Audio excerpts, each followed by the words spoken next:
Siyabonga uNkulunkulu wethu. Siyabonga, just worship him. Just worship him. Just pray. Just pray. Just pray. Just pray. Just talk to him. Ribo shanda rabo sam. Raba baba baba rabo. Riba shinda rabo bobo. Just pray. Just pray. Just pray. Just pray. Rika shant. Raba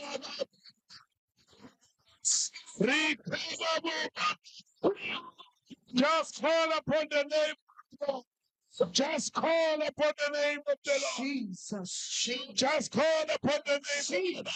Jesus. Siyabonga uNkulunkulu wethu. Siyabonga. Jesus. Siyabonga. Jesus. Siyabonga mlamleli. Wesivumelwano esisha. You are the covenant keeping God. You are the promise keeping God. You'll never leave us nor forsake us. You are the God above everything. Namhlanje ekuseni siqashula izibopho, sibhidliza inqaba, siwisiza intonga. In the mighty name of Jesus. In the mighty name of Jesus.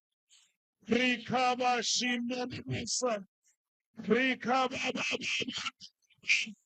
Riba baba shim. Robo shanda rabosa. Siyabonga uNkulunkulu wethu. Siyabonga Jehova Jireh. Siyabonga uNkulunkulu weqiniso. Siyabonga ekuseni. Thank you, Jesus. We thank you for your presence in this place. Khona bakho kule ndawo. Bhidliza inqaba. Budilisa izindonga. Nodongo lwahlukanisayo. Riba shanda rabasa. Raba baba baba baba ndaraba. Riba baba baba shinderebo. Raba baba baba baba nara. Rika baba baba shinderebos. Ribo naraba baba bosha. Moya ngcwele. Moya wamasu. Moya phila. Moya wasekhaya ezulwini. Rikobo Shandarabos. We dignify you. Yes, Lord. Yes, Jesus.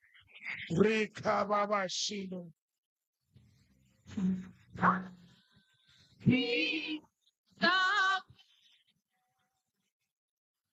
Thank you, Jesus. Thank you, Heavenly Father. Thank you, Jesus. Thank you, Jesus.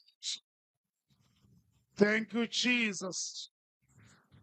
Shikababas. Hallelujah. Hallelujah. Utilize inqaba.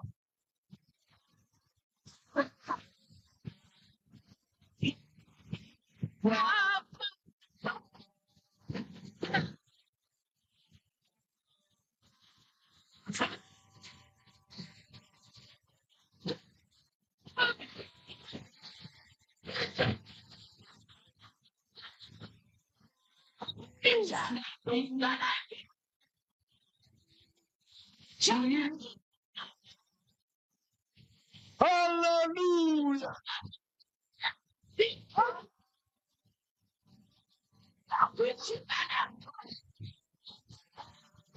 Riba ba ba ba ba ba ba.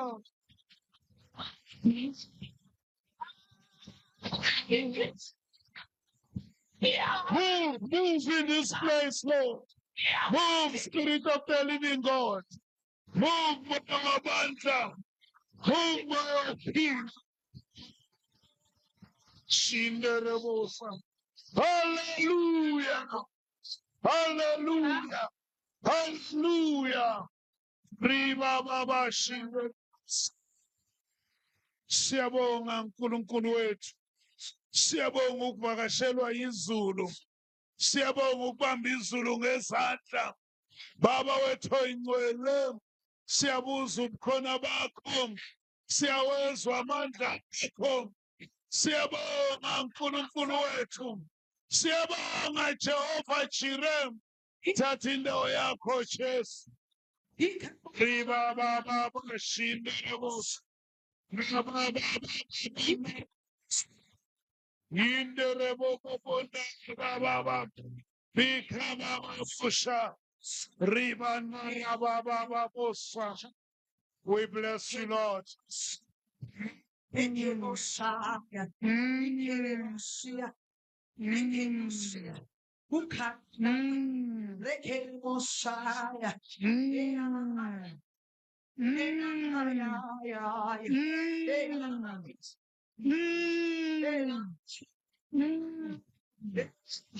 Boshakaba Ribanda Rababa Yotakaba Shinderebos.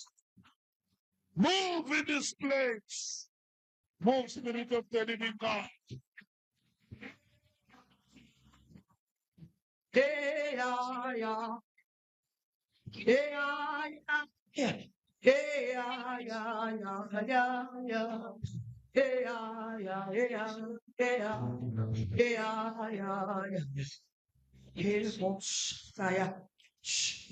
Jesus. Hallelujah. Jesus.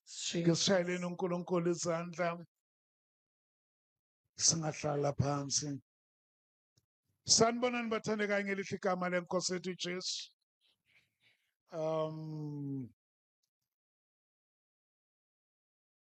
I sent you a clip. I don't know whether will you be able to play it now. If you're not, it's fine.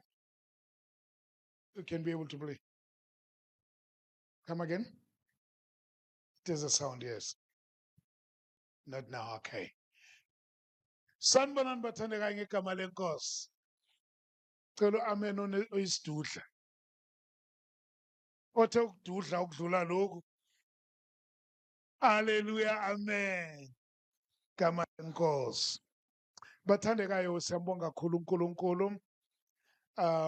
We thank God for the great things he has done. Nyaka uyaphela, amen.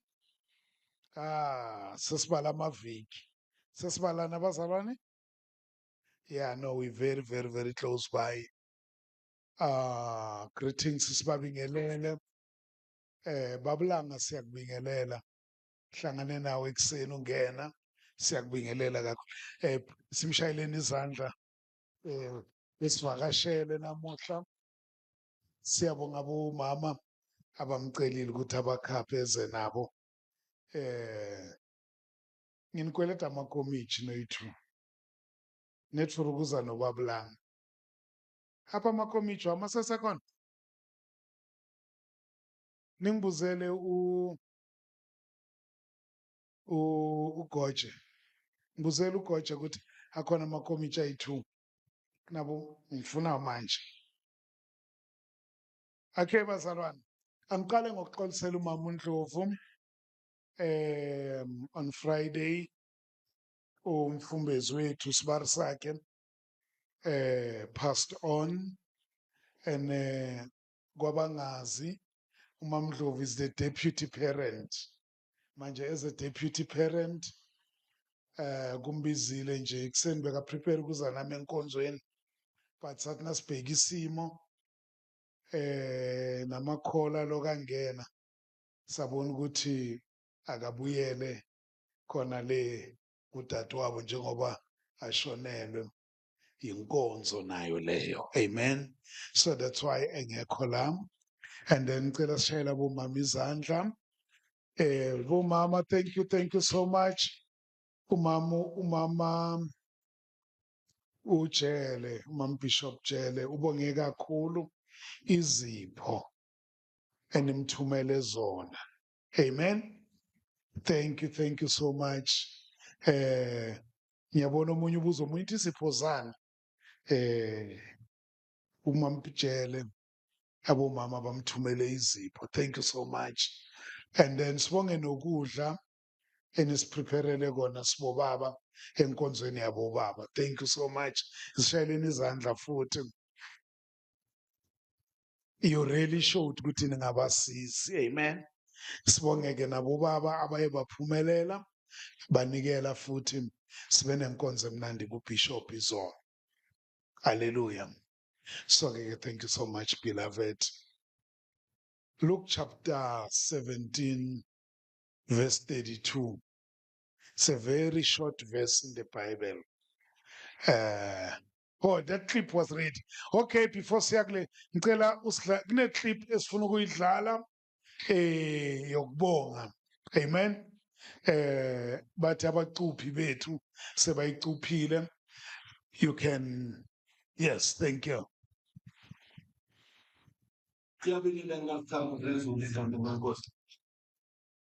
Sanibonani family. Sibingelela ngomfundisi wase-ATM. Sinobaba, sileadership abobaba. SikwaBishop Joel. Sibonga kakhulu abomama ababebone isidingo sokuthi basichaze.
Khumbula ubani?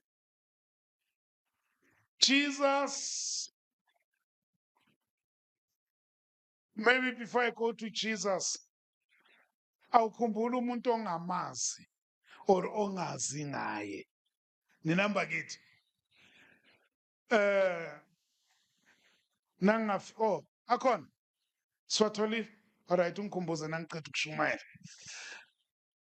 Khumbula umkaLot. Remember Lot's wife. Uma ngakusukela mkhatsho ngithi khumbula uJotamu. Zothi uphi uJotamu? Zikhiphani ngaye. Ngingenaphi kuye. You get it? Ninamba kithi. Ngithi khumbula uSara. Muphi baningi abosara. Lethi khumbula umkaLot. Kwenzekani umkaLot? Bekakuphi umkaLot? What's happening? Singenaphi thina as last trumpet emalahleni ngo-2025 some few weeks phela unyaka simkhumbulelana umkaLot. But it's standing there in the Bible. Khumbula ubani? Akudingi nokuthi wazi igama lakhe. That's one woman who's very famous but asikayitshelwa negama lakhe. Just kuthiwa khumbula ubani? She stands there as a remembrance. And uJesu uma ethi khumbula umkaLot, he is referring to a story esenzeka kuGenesis chapter 19. KuGenesis chapter 19, indaba yakhona iqala ku-19. Iqala earlier. La ithi iBhayibheli ukonakala kwaseSodoma kwafinyelela kuNkulunkulu sekunuka kabi. And iSodom, it's where uLot bekahlala khona. And uma singayixoxa indaba yokwalotho kuyohlala lapha intshumayelo yangelinye ilanga iyodwa ngoba uma uLot aze adecide ukuyohlala eSodoma ithi iBhayibheli bano-Abraham ngoba uLot umntwana kamfowabo ka-Abraham. Uma behlukana uthi u-Abraham, I'm giving you a choice, khetha ukuthi uyoshalaphi, mina ngizokhetha emva kwakho. uLot uma he looks around ubona amathafa alihlaza, ubona you know, they say the grass always looks green. Ubona amathafa alihlaza, ubona imsindo emnandi vela ezwakala kamnandi vele eSodoma. Uyakhetha ukuthi no, mina ngizokwehlela eSodoma. There were two towns, Sodoma neGomorrah. Gomorrah kulaba abasanda kuvela manje kusi-Alexander. So uyahamba uyohlala la ayohlala khona eSodoma. Uma efika eSodoma uthola iculture yaseSodoma iyabheda. Uma siqala ukuzwa ngama-gay, siqala ukuzwa ngaweSodoma, amadoda alalanayo nabesifazane abalalanayo. Uma siqala ukuyizwa leyo nto leyo, siqala ukuyizwa ngedorobha laseSodoma. And uma ufunda history, they say it was one of the advanced towns ngaleso sikhathi, but they advanced nangesono, to the extent yokuthi uNkulunkulu lesono ebesenzeke eSodoma senza ukuthi uNkulunkulu adecide ukuthi ngizoyi-destroy iSodoma neGomorrah. That's why kunezinye izono ey'thile nezimo ey'thile abathi hayi le yiSodoma-ke le yiGomorrah le. Ninamba kithi. And manje nakathi uzoyi-destroya ubuyela ka-Abraham ngoba iBhayibheli ithi Abraham was the friend of God. NeBhayibheli yakusho lokuthi Abraham was a friend of God. uNkulunkulu ubuyela kumngani wakhe Abraham uthi Abraham iSodoma neGomorrah the way ingayo sengibona ukuthi angiyi-destroy. Le nto eyenzeka lapha iyanginukela yimbi. Abraham athi wo ima kancane uNkulunkulu. Serious ayi-destroy ithi ya. Uthi alright ke uNkulunkulu. Angisho ucabanga that's the power of intercession. Kula kungena intercession khona bazalwane. We see Abraham interceding noNkulunkulu. Uthi uNkulunkulu nongathola net 50 yabantu ungayi-destroy. uNkulunkulu athi angeke ngiyi-destroy. And Abraham uyazi ukuthi akuna 50 yabantu lapha. Kunendodana nomfowabo nomkakhe namadodakazi akhe amabili nabakhwenyana. Uya kuNkulunkulu uyokhalela labantu abayi-2. Marukala uke wabona uzama ukuyingenisa le ndaba or bekacanga ukuthi uNkulunkulu uzothi okay no Abraham hayi saluyeka ngeke ngisababulala ngisayibulala le ndawo. uNkulunkulu uthi no angeke ngiyibhubhise nakuna 50 mara nangeke i-50 ngizoyibhubhisa. Yathula uthi uNkulunkulu ungangipheleli amandla. Yes, you see this man was a friend of God. Uthi uNkulunkulu injani 30? uNkulunkulu uthi no ngayibheki 30. Kuyanegotiate la. Uthi uNkulunkulu 10. uNkulunkulu uthi no so songiphusha kakhulu. Below 10 angisehli. Wathi uNkulunkulu nginendodana kamfowethu lapha. You know bakithi you can intercede to God. Nami hlobo zami, you can intercede to God. You can speak to God. uNkulunkulu uya understand. That's why iBhayibheli ithi wozani sithethe indaba. Namba kithi naloko besekufile naloko besebagive up ngako, you can still go. That husband of yours, that wife of yours, those children, kungenzeka na wonke umuntu nefamily seyigive up, but you can still go back to God. Ninamba kithi, you can still go back to. So ke uNkulunkulu athi right now the only thing engayenza ke Abraham ngoba no intercedile, ngizothumela ingilosi zami ziyobakhipha bese ngiyayibhubhisa. Nayifika ingilosi uzibona ukuthi leya ndawo ingcole enjani. Nayifika ingilosi bathi zinhle so enzakhekile. Ithi amadoda omuzi azibona ngisho indawo ekampele so bathe kunabanye abobhuti abasibahle bathi asizwa ukuthi kunabosisi abalandela labo bhuti kwavela amadoda kweza amadoda kulot akokotha Lord sizwa ngathi kungena kunabafo abangeni lapho sicela ukukhuluma nabo ngisho uLot yazi culture yalapha Lot athi namadoda ningenzi njalo yazi uLot the way ayemsaba uNkulunkulu wazocisha wenza into eyingozi wathi nginamantombazana bathi asifuni mantombazana sifuna lamadoda kwakho intervene uNkulunkulu uNkulunkulu naka intervene washaya lamadoda asakafuna uku-attack uAbraham wawashaya ngeblindness ngobuphofu avaleka amehlo so asamile lapha awasakhona nokubona umnyango ingilosi zathatha uLot nomkaLot namadodakazi kaLot bathi bathatha abakhwenyana bathi next asindawo kithi la the instruction ithi flee to the mountains balekelani kuphi ayithi flee from Sodom ithi abasabatshela bathi nina nje nina eniphunyukile enkembeni hambanini ngemi iJerusalema ligcwalekile ithi balekelani ezintabeni.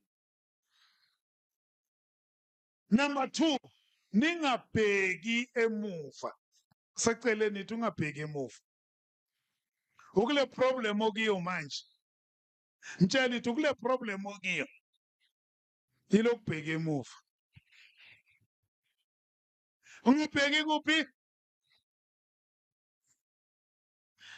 uthi escape for your life yabona bathi baleka isimpilo yakho ungibheke emuva. That's Genesis chapter 19 verse 17. You can post it for us. Genesis 19:17. And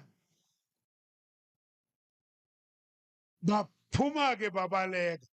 Ithi Bible uma bephuma bebaleka.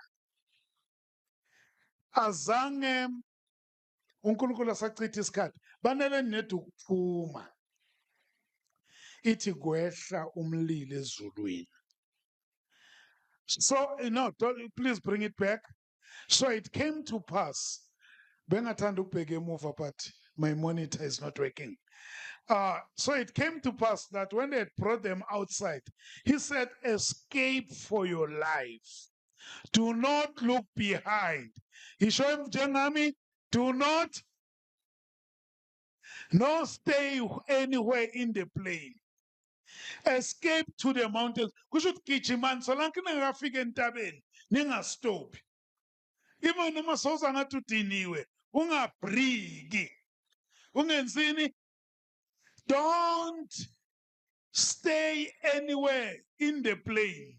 As long ungakafika entabeni la usizo lapho koluvela khona ungemi.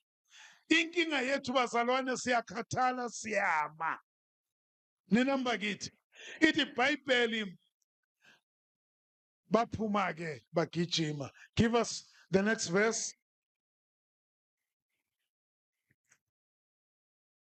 Go to 20.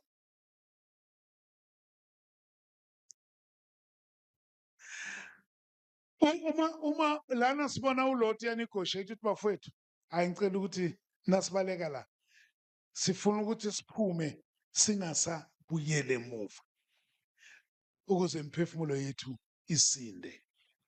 Now baphuma ke babaleka. Verse 25. Uma bephuma bebaleka qala ku 24. Then the Lord rained brimstone and fire on Sodom and Gomorrah from the Lord out of heavens. eGomora sangibayibone lento yabo lento yenzeke eGomora nabo yabamangaza ithi ezulwini kwehla umlilo nesibabuli isibabuli just to help you to imagine yabona umthofi oncibilikisiwe isibabuli sithi asifane nalokho kwehla ibrimstone umlilo ongathi una njengemvula you can imagine ngeke ngasebenza eHighveld abantu abake basenze ngeke ngasebenza eHighveld now uya eclinic izingozi zakhona engisho eHighveld bekubiliswa insimbi ike ukungangathola omunye ubaba babhizi naye eclinic kusho ukuthi ibhodo lensimbi nalidlula belidonswa istimela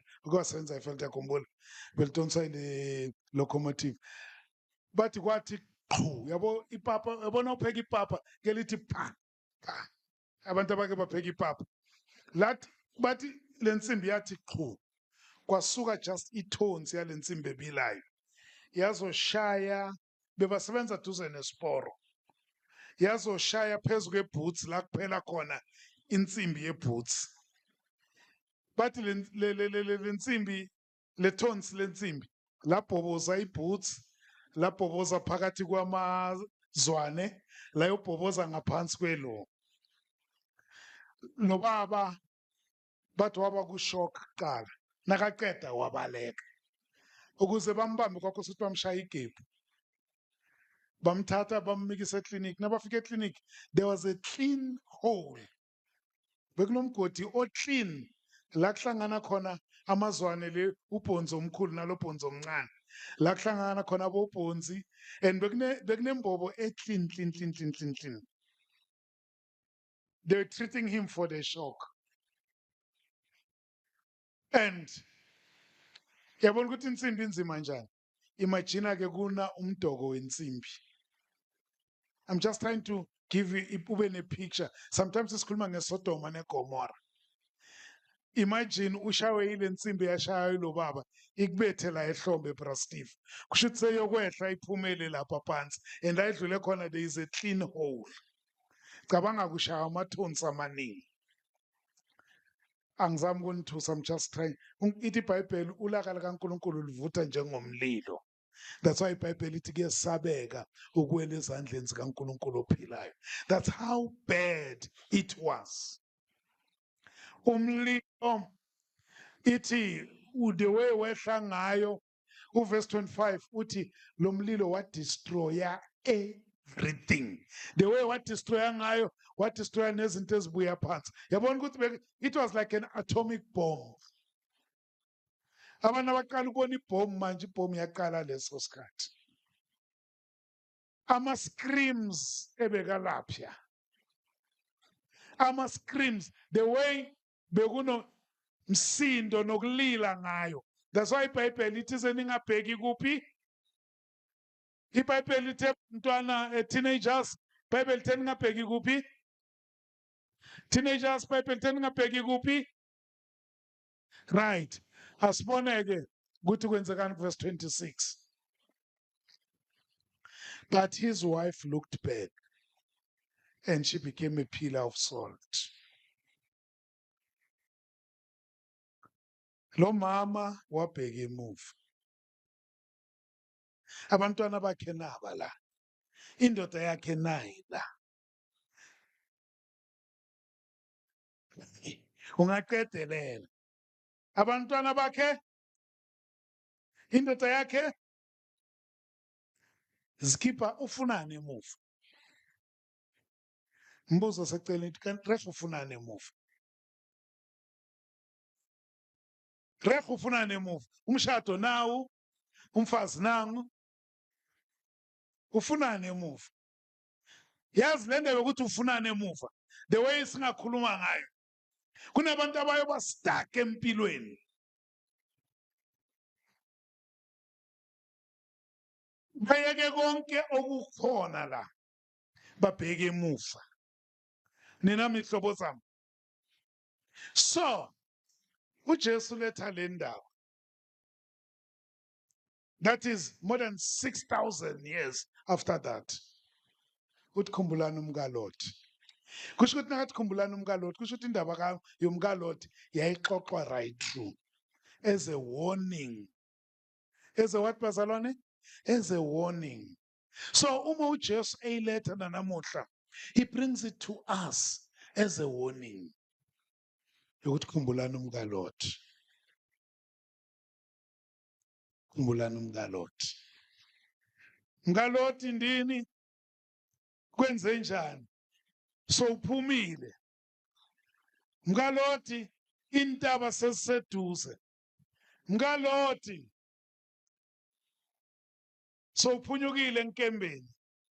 Why ubheke emuva? Why ubheke emuva?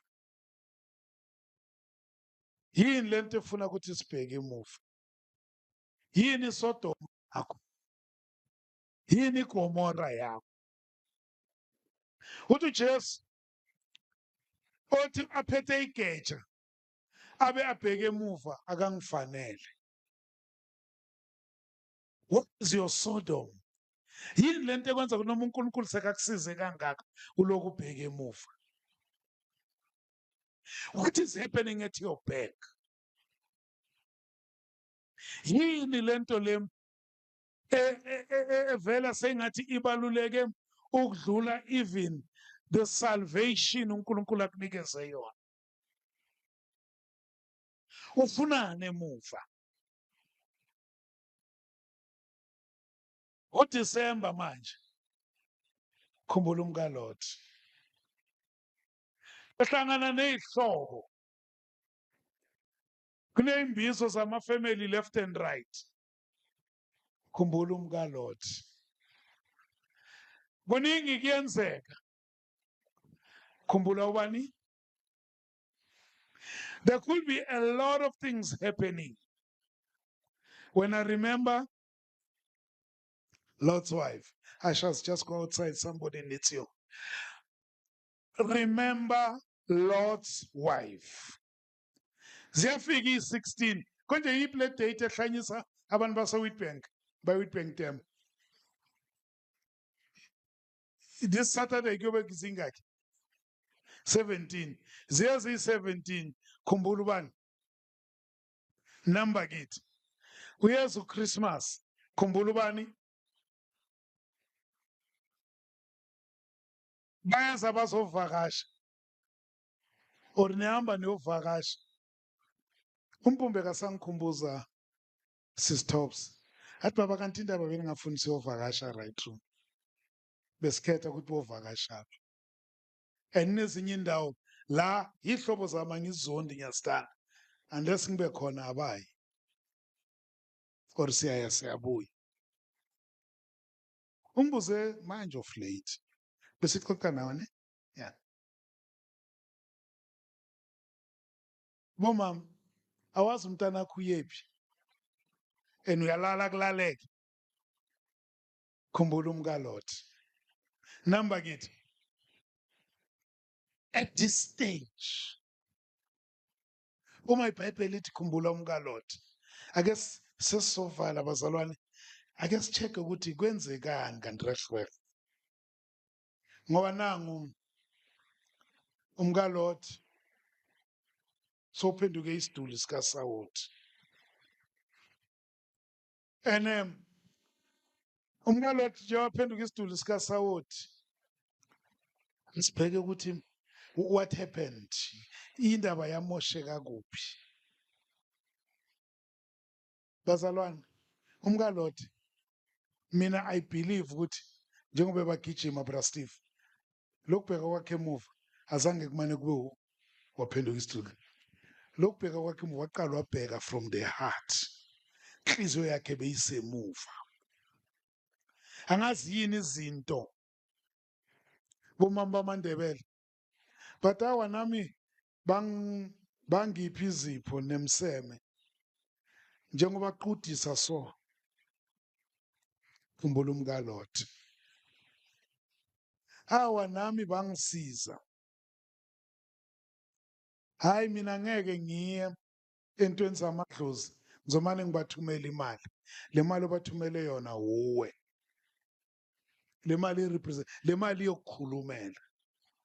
Le mali yokuconnecta nalomsebenzi wamadlozi. Umbolo umkaLord. So umkaLord angazi ukuthi wathi kusho ukuthi nendle yami iyasha. Mara kwenzekani? But she looked back. So ke bazalwane waphenduka kwaba isiduli sikaSawoti. So isiduli sikaSawoti senzeka uma sihluleka ukwamukela iwarning kaNkulunkulu. God has given us a warning. And njengoba uNkulunkulu asinikele iwarning, asekele ukubheka emuva. Yini indaba inhliziyo yakhe ibheke emuva? Kusho ukuthi emuva lapha kunezinto ebezisesene grip. Yini into esesene grip empilweni yakho? Yemthanda uNkulunkulu mara kunesithiqonyana esisesekhona. And leso sithiqonyana one day siyokwenza ukuthi ungafinyeleli entabeni. Leso sithiqonyana siyokubamba. I don't know ukuthi yini Sodoma yakho. I don't know ukuthi yini. But I want to say bazalwane, sometimes ukubheka emuva akusiyisono. But isono ukuthi inhliziyo yethu inamathelele emuva.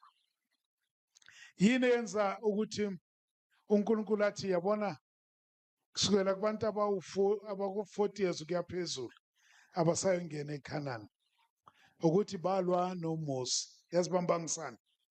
Bambangisa cabanga uNkulunkulu sobakhiphile sebayezweni lesithembiso. Nabasesigangeni baqala thina sesikhumbula ama-anyanisi waseGibhithe. Omunye athi bathi bahlele esigangeni bathi hey, yazi mara eGibhithe nomfaro bekasihlupha. Bona labe bakhala ngofaro. Nomfaro bekasihlupha. Hayi. Mara at least i-anyanisi besiyidla. Anyanisi yani bakhiphe yabakithi it's when you fail ukubona ukubaluleka kwensindiso yakho. Ninamba kithi. When you fail ukubona ukubaluleka kwensindiso yakho. Kufana nabantu abathi hayi bekungcono ngesikhathi samabhunu bekungasingcono. Asingathathi le nkohlakalo eyenzeka manje sithi bekungcono. Ngoba nabo banesandla kule nkohlakalo. Nethi bakutshela nje ukuthi ubani okhohlakele bona baziveza. What I'm saying to you bazalwane, ukukholwa kwakho akube kule level ezokwenza ukuthi zonke izinto zibe yi-nothing nakufika ekukholweni kwakho.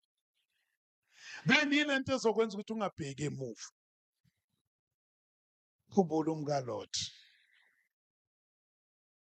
Umama wasala waba yi-monument. Nomama wabanga a lot of destabilization kufamily yakhe. Ngoba lamantombazana sikafika le sekasele nobaba wabo. Aze ega ngathi asidakisa ubaba silale naye. Kwavela isizwe sakaMowabi nesizwe sabani saka Amon. And lezo zizwe lezo zaba yisihibe empilweni yabantwana baka-Israyeli. Mhlambe lo mama ube yakhombeza ukuthi niyangihlanyela nithini. But ngoba wasala emuva. Ukusala kwakhe emuva can mess up the family. Ukusala kwakhe emuva can mess up ukholo. Nethi ngenxa yokuthi uhluleke ukuba focused. Khumbula umkaLord. Siqeda unyaka khumbula umkaLord. Siyawugoqa u-2025 khumbula umkaLord. Konke ama-temptation ezayo nama-invitation ezayo. Khumbula ubani? Khumbula umkaLord. Uma ufunda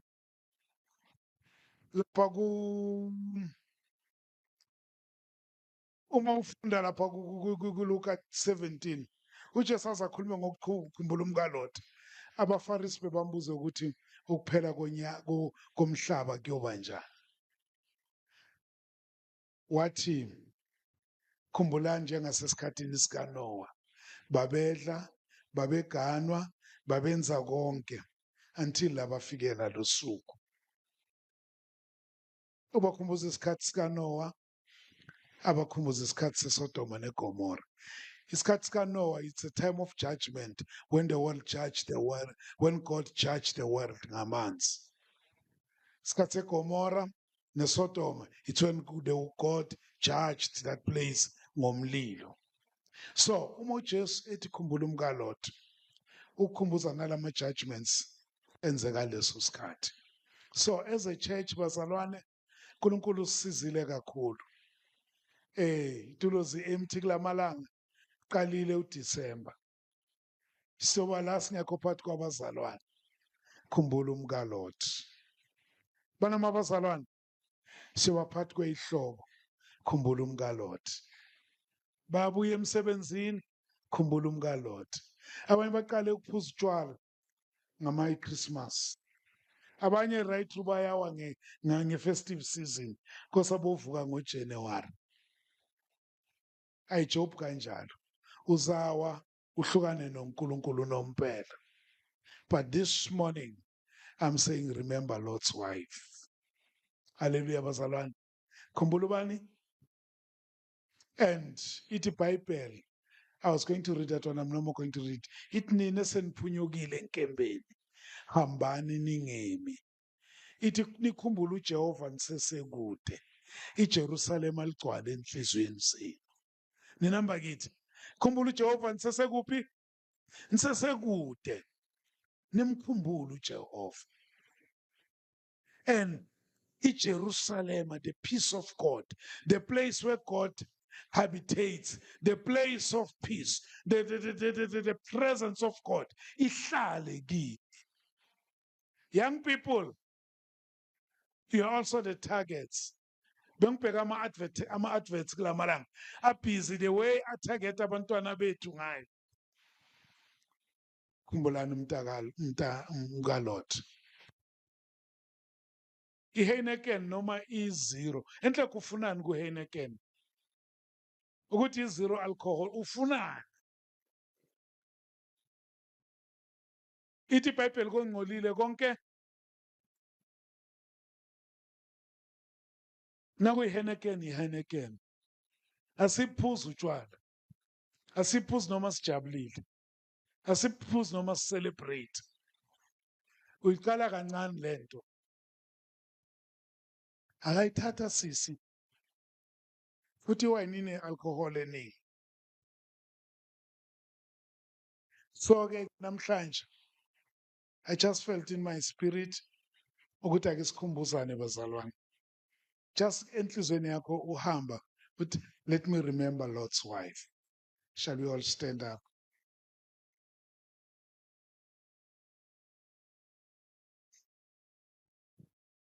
Tell me isandla sakho la to where your heart is. Nafikamele Nkosi yethu Jesu. As we go through these times, abanye bathi ikhathi zenjabulo nentokozo. At the same time, we are aware, Lord, that these are dangerous times for our faith. These are dangerous times for our salvation. Father, we pray, vala indlebe zethu, singezwe imisindo yaseSodoma naseGomora, so that we should not look back. Baba, we don't want to look back on relationships esiphumile kizo.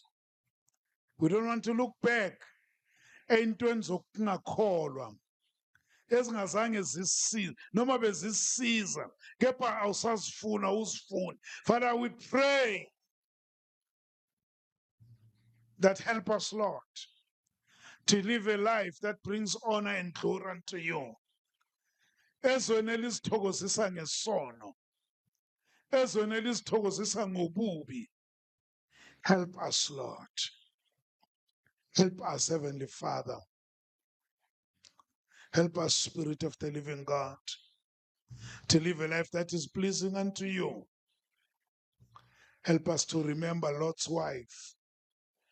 Let her always stand as a warning.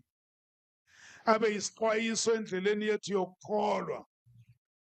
Silibone njalo iposter enguye endleleni yethu esihambayo. Bese siyakhumbula umkaLord. Father, I pray for this church that we should walk before you. Sambe ngokuhlanzeka, nangokukholwa, nangokwethemba, nangokufuna wena. Baba siyabonga.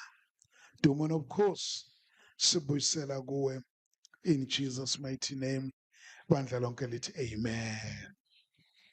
Shaleni uNkulunkulu.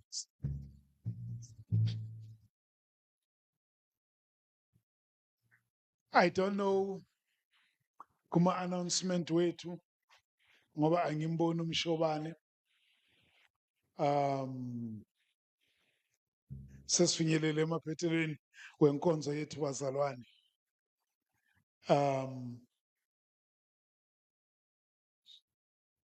As we said yesterday,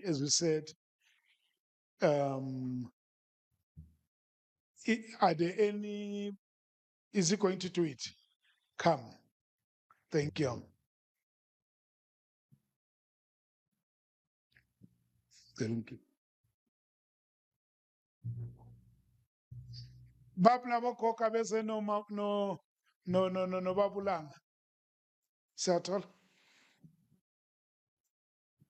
Ngizonishaya abnezana likungena amakomitshi. Oh, thank you. Baba bokhokho bami. Upuma izani zalikazami, izani. Wozani.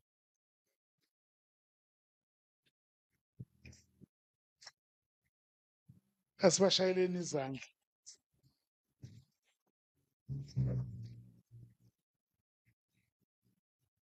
Angazi ubani kini omeme ubabulanga.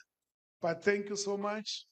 Oh, womemile usebenzile. Right now likomishi lakho. Sibashayeleni izandla. Nalakho khokho. Siyabonga. Bring them more. Nkosi nibusise. Amen bazalwane. Ngizoyenza ama-announcement namuhla. Ukuqala amabhedezi usanelisiwe Bhembe ngezi-7 namuhla, and then sino makhosazana ngezi-11. Ngicela i-praise team ishayeza khona.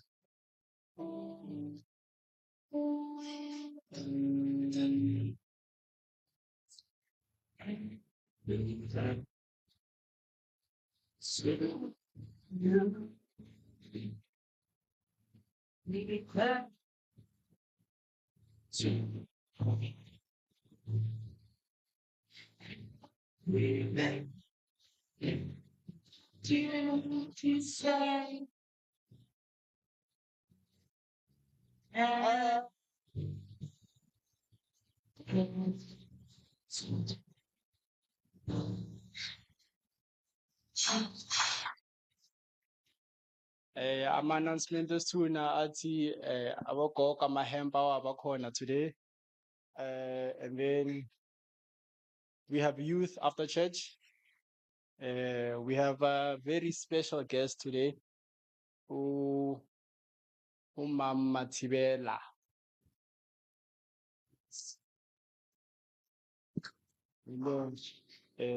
Yeah, you want ama-announcement wethu namuhla. You want ama-announcement wethu namuhla baba.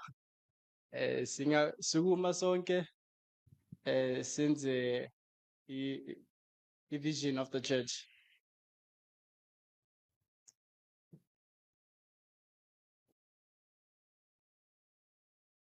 Singaqala. We are the Last Trumpet Ministries, a solid leading ministry, reaching all nations, rightly dividing the word of truth, seeking and saving the lost, bringing them to Christ. Singavala mehlo bazalwane.